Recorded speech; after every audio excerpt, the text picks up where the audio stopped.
Okay, well, thanks everyone for joining us. I want to introduce our guest today here at the Swarm Podcast, and that's Stephanie Kiesow.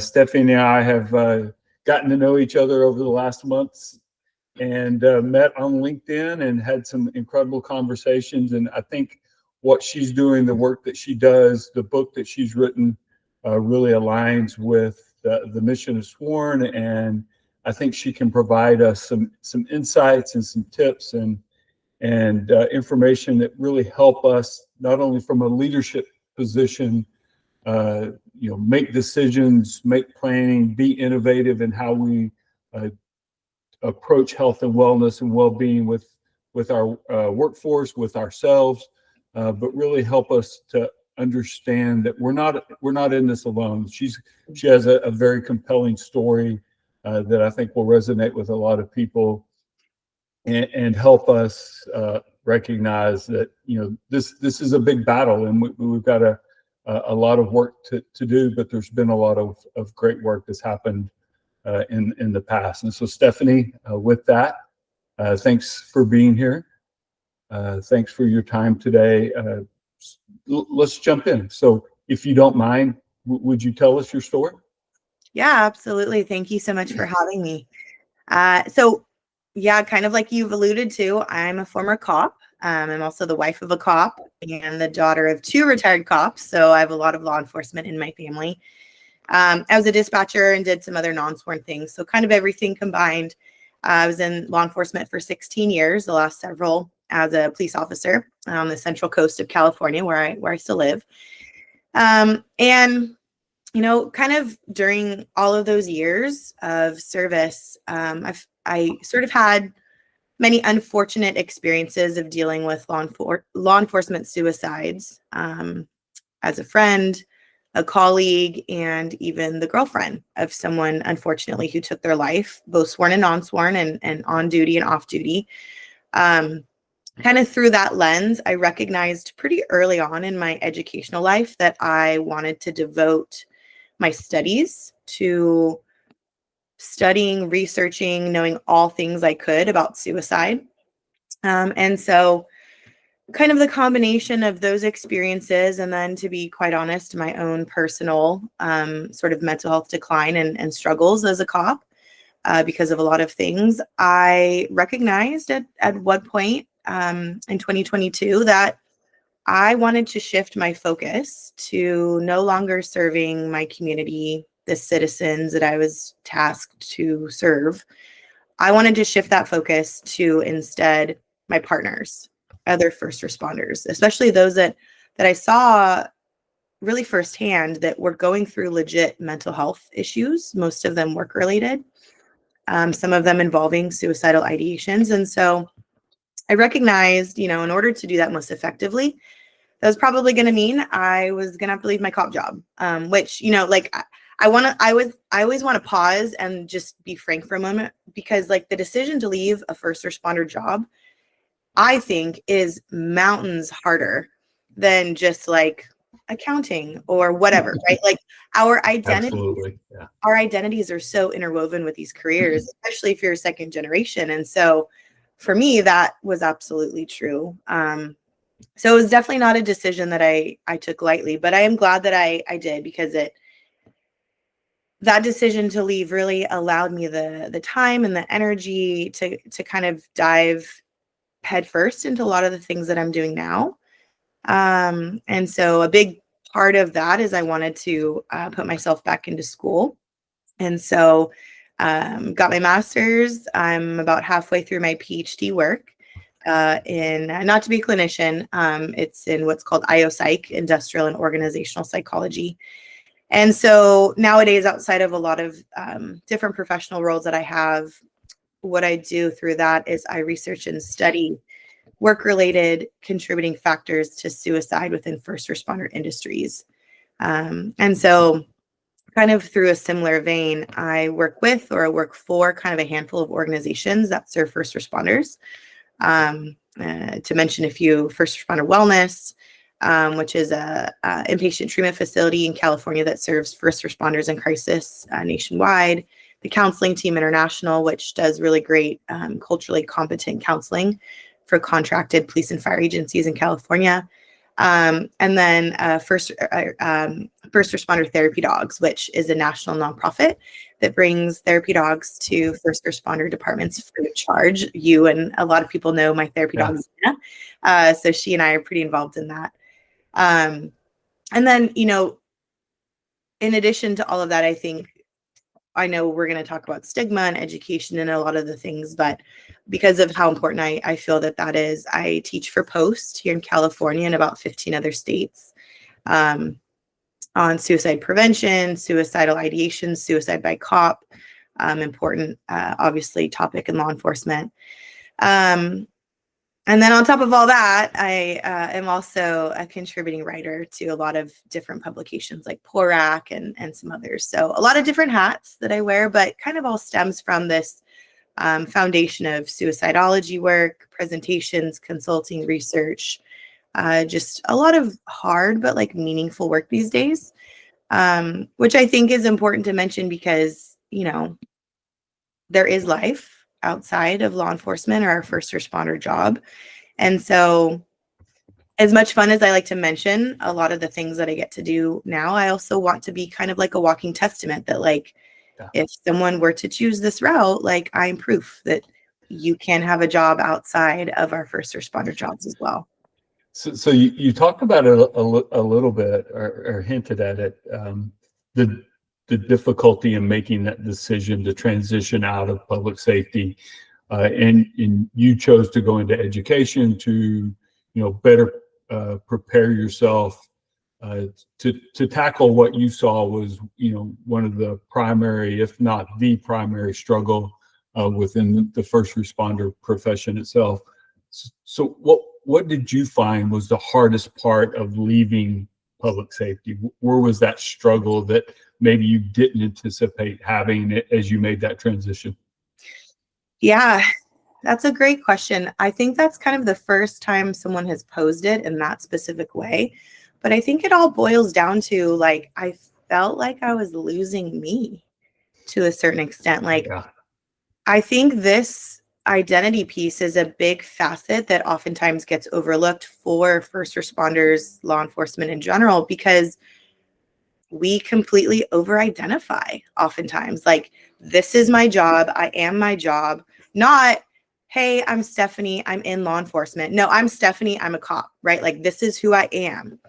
And so I think that was the hardest piece because right at the crux of all of that decision-making, I forgot that we're more than just our jobs, right? Like at that time, I was a mother, a sister, I was a daughter, an animal lover, a baseball fanatic, a Jesus lover. Like I have so many different facets to my identity that I think we forget about. And I did as well too.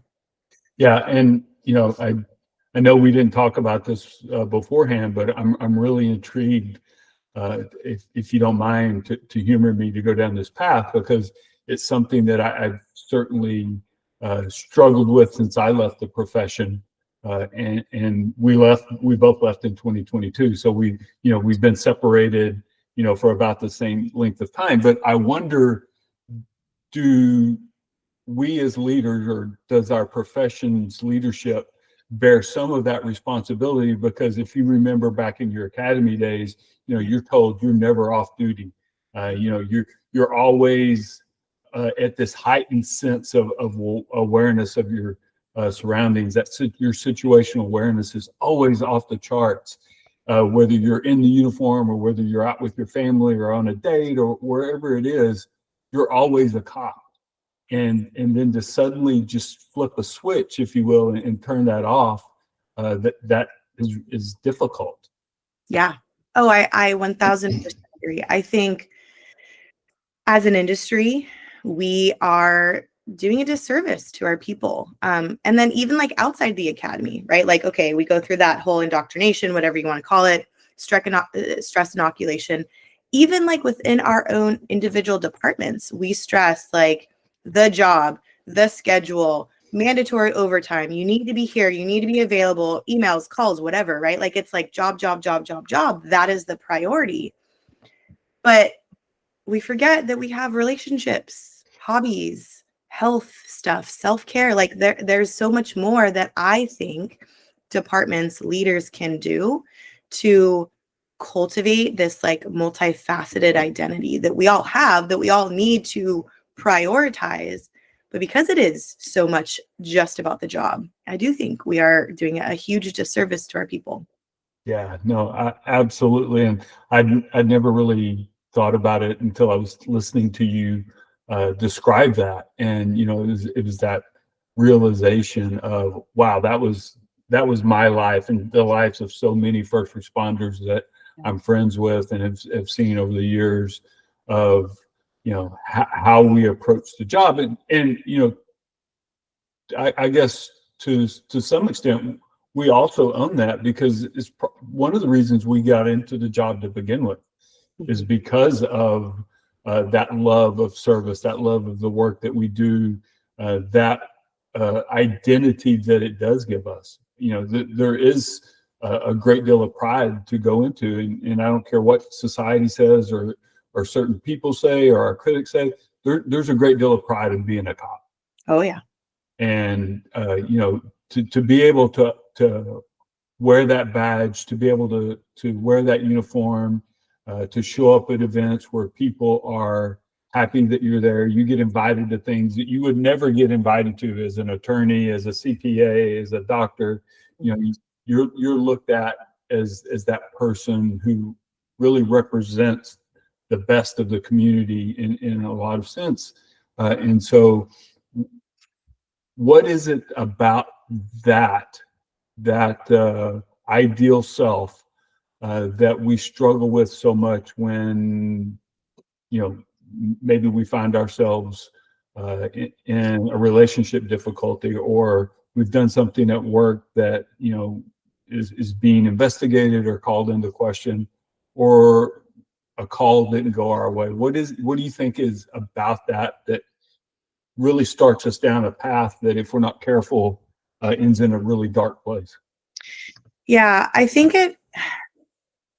there's a lot of different variables for different individuals, but I think it all boils down to, like, in psychology, sociology, there's like this visual that always stuck with me, called the life wheel exercise. So if you, Jeff, or I, Stephanie, we divide our life as it is today into 4 sections, representing career, relationships, hobbies, and health, right? So how much time, energy, focus do we dedicate to those 4 areas? And then you give each section of that pie a percentage. For me, back then, my career was like 70, 75, maybe even 80%. And then the rest of that was relationship, hobbies, and health. And so I think that's where it becomes dangerous. I would use that word. Yeah. Because if and when things don't go our way, or we're involved in an IA, or we're looking at some kind of threat to this identity that we've given like almost 100%, like we've cashed all of our chips in, that is where I think we start getting into really dangerous territory. No, that's a great point. I love the way you described that. So as you made the transition into education, as you worked on your master's degree and now on your PhD, when did the idea of the book Work Aside come to be, and how did you put that together? Yeah. So I came up with the idea of the book, kind of a combination of all the experiences and observations and patterns that I was seeing throughout the years. I kind of alluded to at the beginning, like I unfortunately had my boyfriend in 2011 die by suicide on duty. A lot of occupational stressors and traumas involved in that, organizational stressors and traumas involved in that. And then fast forward throughout the years, close to about a dozen friends or coworkers that either died by suicide or lived after trying. And then with educational endeavors, just studying strangers through case studies, I kept seeing the same pattern over and over and over again. It was like different people, different geographical areas, different job titles, but like the same stuff kept popping up. And so Work Aside, which is the name of my book, kind of came up because I wanted to sort of coin a phrase or like a feeling, a possible end result. And so Work Aside, which is spelt similar to suicide. Work aside is not suicide, which is death by self, right? It's not homicide, which is death by other, but work aside, death by career, which can be in either a figurative or literal sense. And my motivation for this book was to give someone who might be silently in a crisis, struggling, right? We know stigma is alive and well in our industry, unfortunately. And so I wanted to just provide just a plethora of research and stories of survival, stories of people who didn't survive, my own experiences, just everything that I possibly could get my hands on and put in an efficient manner. I wanted to give that to someone as kind of like first steps. And you know, I have to say, I just thought maybe some people would read it, maybe like 10, 100. This book has like surpassed my wildest expectations. It went on to become a bestseller, a number one new release. And I don't say that in any way to be braggadocious. I say that because most of the audience for this book are first responders. And I think the success of this book still to this day is attributed to, we all know our jobs impact our mental health. Like we understand that. But what do we do with that? I think is where we still have a lot of gaps to fill. And so I think that is why this book has become so popular. Yeah, no, as I was doing my research and looking at what you had written, you know, the Work Aside triad really stood out to me as, you know, something that I could very easily relate to and see public safety relate to, but it's not just confined to the public safety occupation. There's so many occupations that experience that triad. Mm-hmm. And you know, if you could explain that triad, and then we may dissect each one of those a little bit, if you don't mind. Yeah, absolutely. Yeah. So that Work Aside triad is sort of mirrored after a popular researcher. His name is Thomas Joyner. He came up with this interpersonal theory of suicide. And what he found in his research is that there are 3 contributing factors to suicide, not just for public safety, just like humans in general, the same 3 in every suicide. And so the research that he came up with was absolutely the patterns that I had seen all of those years. And there's some verbiage tweaks here and there, but by and large, it stands that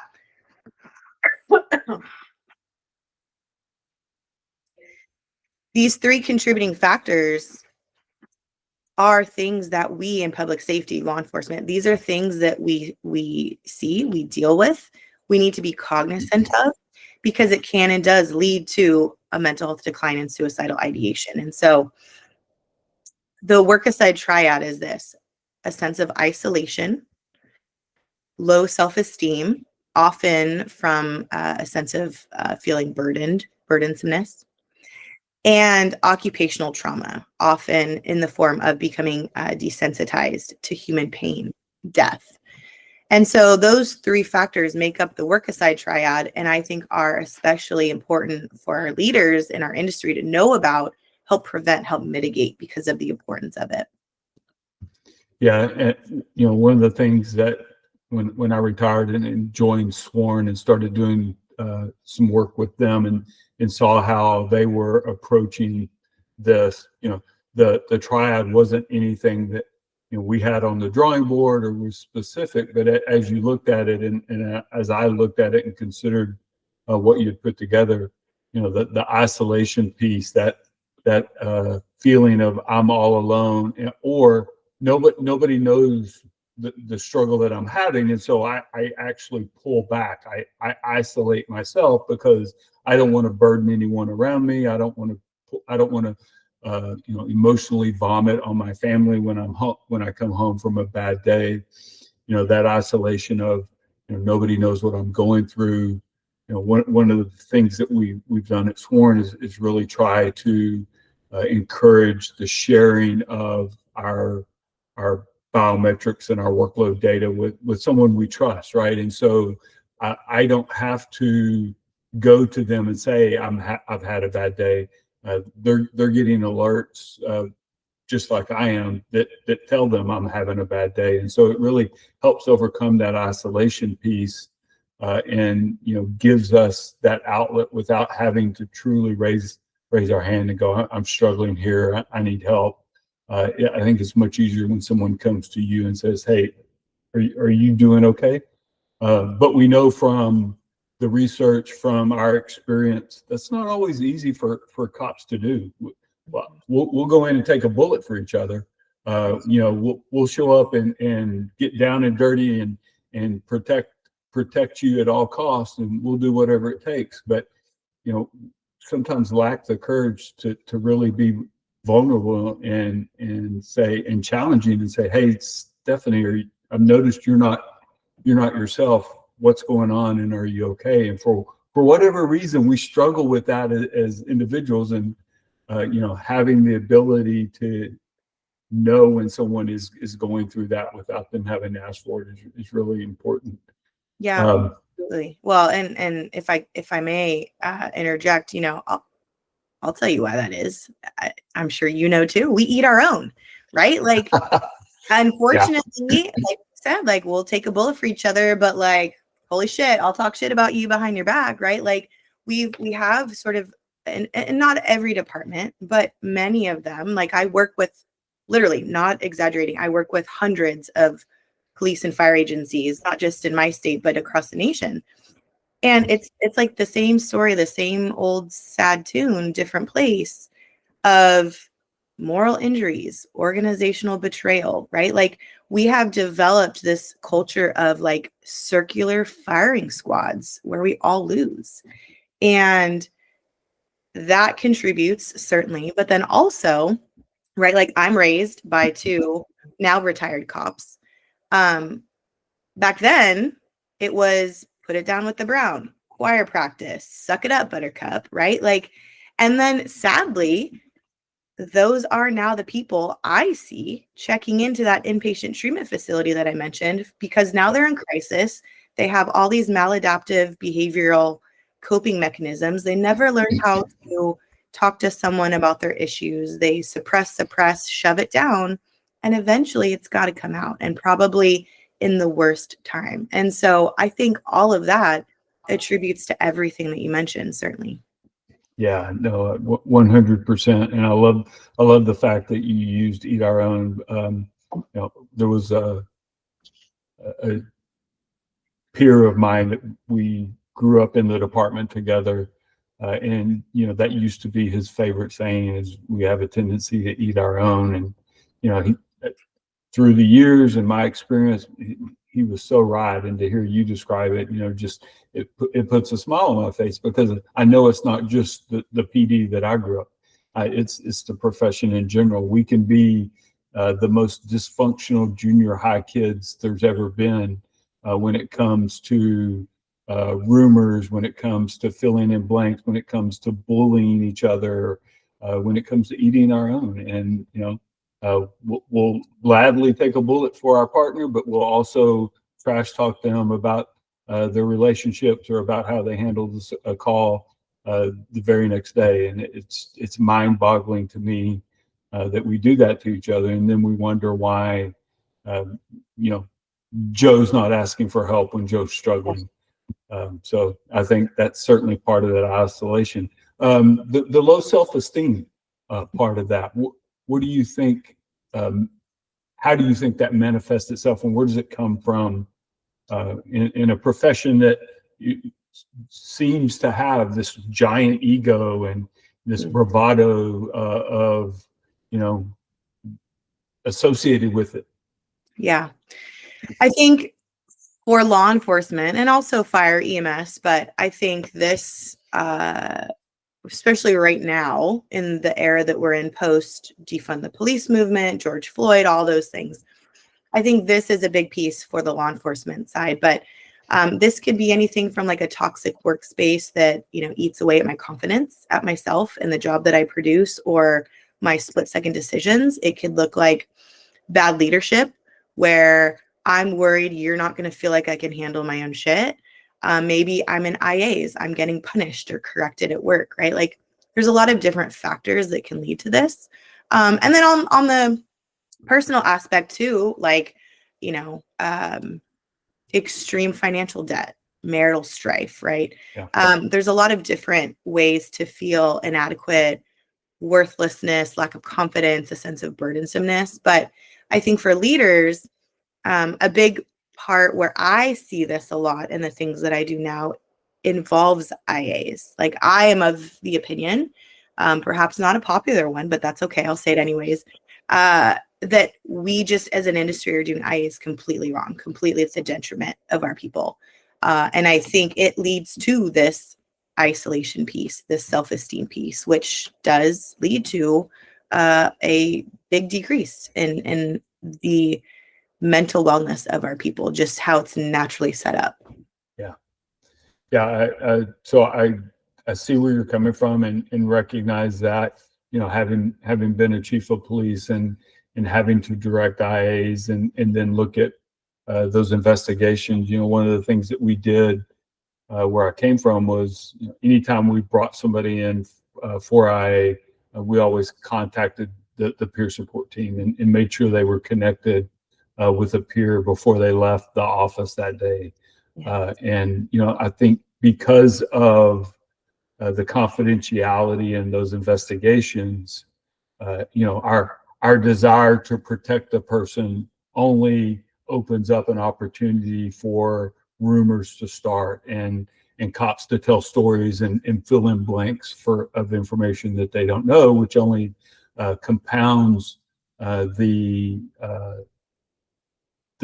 low self-esteem. It only compounds the feelingness of all of my peers have turned against me, and it makes it more difficult for that employee to get back into the flow of things once everything is settled and it turns out one way or the other. And so, yeah, I think the systems that are set up, although I think they're there to certainly protect the employee, certainly have a detriment to the overall outcome.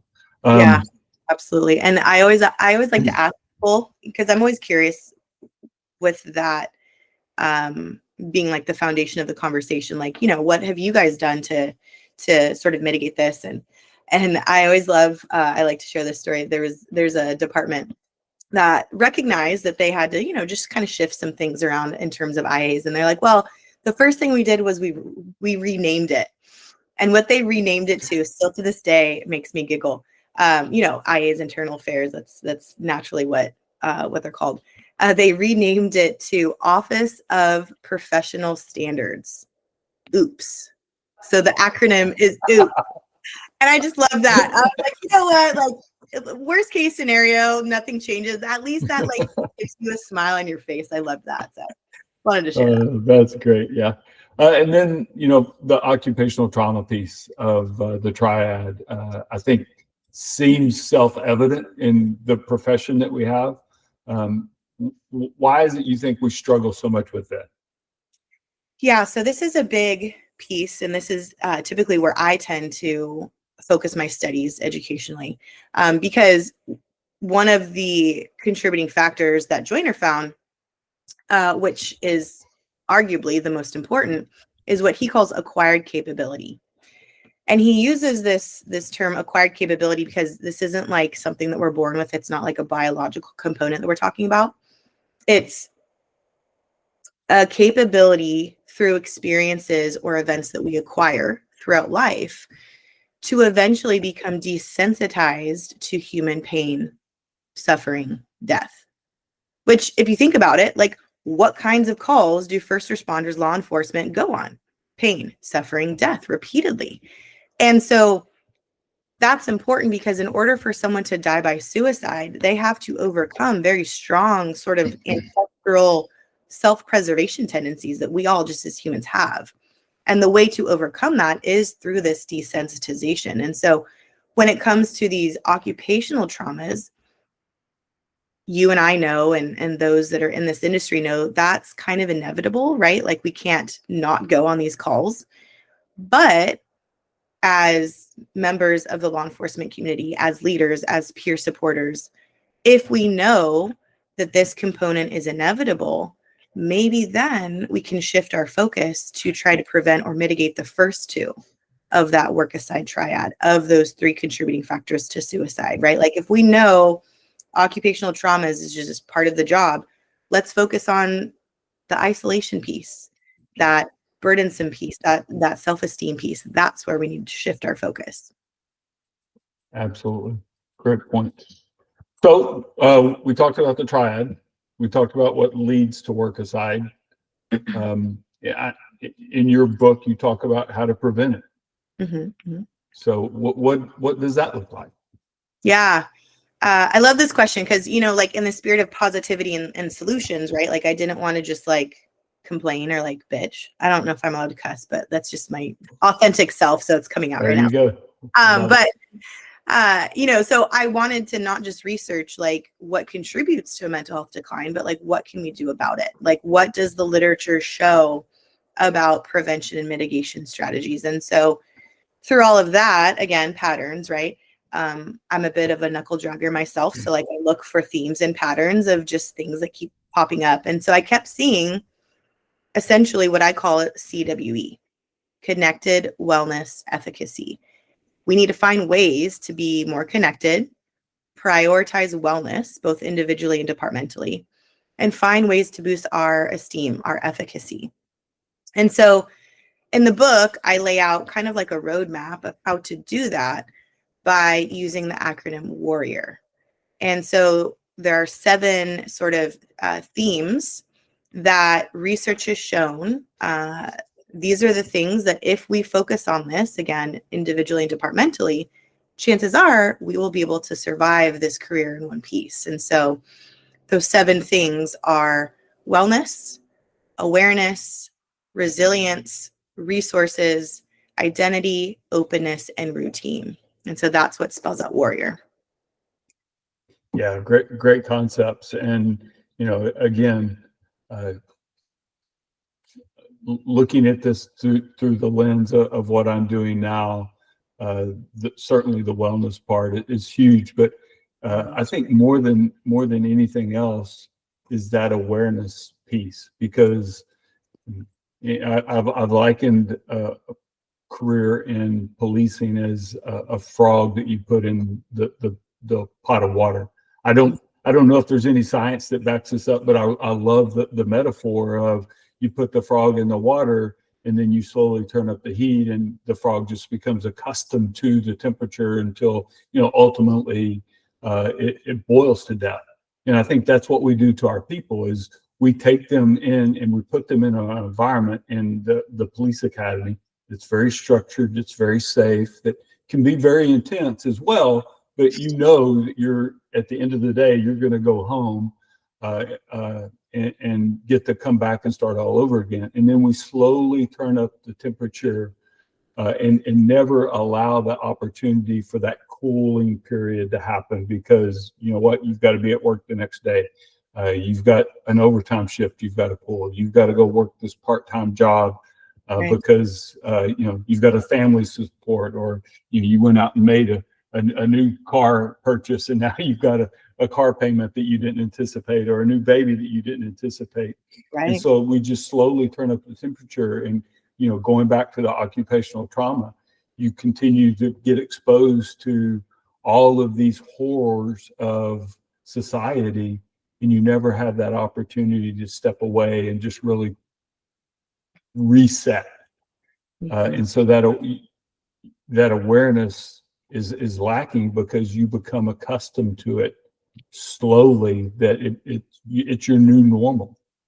And I didn't recognize it within myself. After 35 years, I'd only been retired a few months when a relative, my sister-in-law, comes up to me and says, "Man, you are so different than what you used to be." And I'm like, what are you talking about? She's like, "I've never seen you more aware or more present with your surroundings of us and not the distractions of everything else."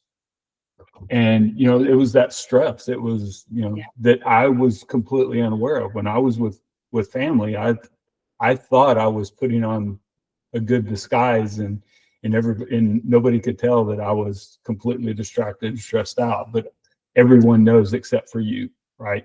And so that awareness piece is so key. Yeah, absolutely. And I think it's twofold. The first, like you said, there's certainly an individual component with this awareness piece, right? Like our own individual insight is crucial. But you speak on this compartmentalization, and that absolutely, I think, is industry specific, right? Like I always kind of bag on accountants. Like my running joke is like, my one of my worst days as a cop involved like a dead teenager.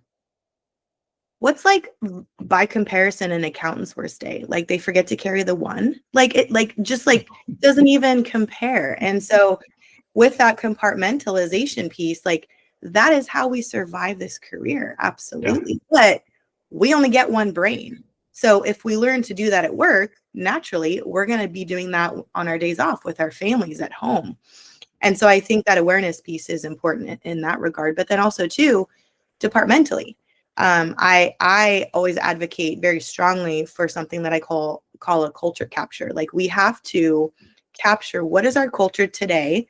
What does the masses feel perceptually is the temperature of our department, the morale of our department, not like what brass and the stars and stripes and bars think, like what do our line level slick sleeves think? And, there's many ways to do that. Confidential surveys, confidential interviews, bringing in a third party, like a lot of different things. That's a lot of what I do these days. But that in and of itself creates this certain level of awareness of where are we today, because that's going to help us get to where we want to go tomorrow. Yeah, absolutely. So as you look at the Warrior Way, as you look at wellness, awareness, resilience, resources, identity, openness, and routine, is there one that stands out to you as being something that is more key than the others, or something that we as a profession have really recognized and are building on as we continue to evolve? I don't think one is more important than the other, but I do like to emphasize the wellness piece just because I know that term has become very popular these days. Yeah. And rightfully so. Like I am happy that wellness is having its moment. The tide is slowly starting to shift. But if you ask 10 people, what does wellness mean? You're probably going to get 12 different answers, right? Like everybody has their own definition of what that is. And so I like standardizing what wellness is through something called the 8 dimensions of wellness. I didn't come up with this. There's a very brilliant woman. Her name is Dr. Peggy Swarbrick. She came up with the 8 dimensions of wellness. But I like that to kind of standardize what is wellness. How can we use that in our briefings, in our monthly newsletters, talking with the troops? Like, let's use this information to give us a roadmap. And so the 8 dimensions of wellness that she came up with are this: environmental wellness. Do we have positive, stimulating environments around us? 2, physical wellness. How's our sleep, nutrition, physical activity, those things? 3rd, occupational wellness. Do we have personal satisfaction from work? 4th, financial wellness. Do we have low stress, satisfaction with our money situations, which is big because that is a big contributing factor to divorce and relationship issues, isolation, all that is important. 5, intellectual wellness. Do we have ways to expand our knowledge and skill, which is why training and education and everything are so important. 6, emotional wellness, which I would argue in our industry is the most important one. And that talks about healthy coping, resiliency building, right? Like we just as humans, without that, with everything that we see, we will resort to impulsive, pleasure-seeking behaviors as a way to cope with this job. Sleeping around affairs, self-medicating with drugs and alcohol. Like I could go on and on. So that one I think is the most important. 7 is social wellness. Do we have a sense of connection with others? And then lastly, spiritual wellness. Do we have just a sense of purpose, meaning in life? And so again, I think, I talk about it more in depth in the book, but that gives us a good roadmap to kind of wiggle wellness into everything within our department and individually. Yeah, no, I really like that, and completely agree on the emotional wellness piece.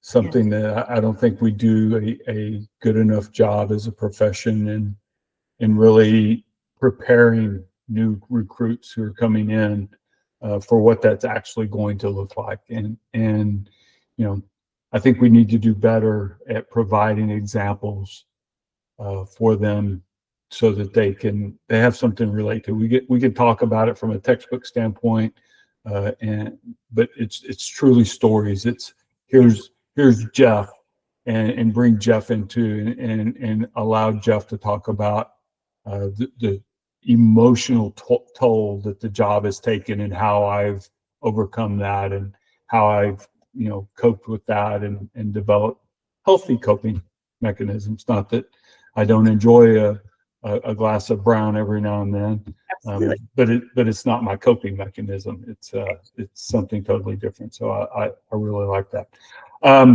So as we wrap up, what do you see? Where do you see this going? We've come so far as a profession.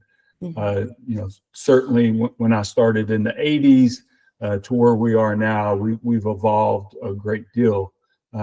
What do you see on the horizon? Where do you see either the research taking us? Where do you see the profession evolving to as we start to look at Gen Z as being the predominant generation in our workforce? What does that look like for us? Yeah.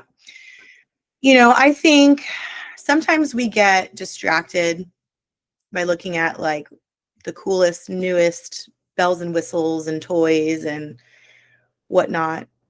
You can have the greatest tools, the greatest Zen den, the greatest whatever. But if that stigma still exists, if people don't trust the resources that you've put into place, you essentially have nothing. And that stigma is what is killing us, seriously. Like every single year, we see hundreds of first responders that have died by suicide. That's dozens and dozens and dozens of kids that are left without mommy and daddy. That's a hole left in our communities. And that's a downed warrior that this world will never get back. That is truly heartbreaking. And so I think kind of refocusing on normalizing this. It's okay to talk about if we're not having a great day, or, that dead baby call, like that really messed me up. Let's talk about it. Like we need to normalize that better to get rid of this stigma. So I think that's number one. Number two is I think legislation needs to catch up, right? A lot of different states view wellness and mental health for first responders differently. I think California and other states are kind of on the leading edge, but then there's several states that are like essentially back in the 80s, like you talked about. And so one of the things that I am sort of newly involved in that is definitely going to be an uphill battle, but that's okay. I've never backed down from a righteous fight, is looking at these legislative changes, both on state and national levels around PTSD, PTSI, to help first responders not only secure the help that they need, but they don't foot the bill for the trauma that they are uniquely just exposed to from these jobs. I think our legislation needs to catch up as well. So those are kind of the two big approaches, the fork in the road that I see.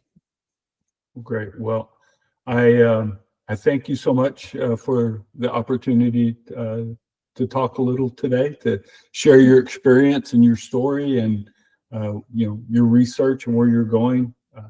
I think it's one of the things that really drew me to you and your work was how much it aligns with what we're doing at Sworn, and how much overlap there is. And I'm glad that I have the opportunity to know you. I'm excited about where you're going and the work that you continue to do. Know that you're going to do great things for our profession and help men and women not only recognize their struggles, but be able to provide resources to overcome those struggles. So, Stephanie, thank you for the time. Thank you for your work, and I wish you all the best.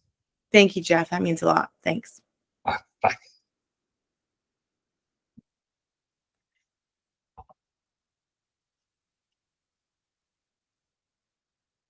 How'd that go? Go good?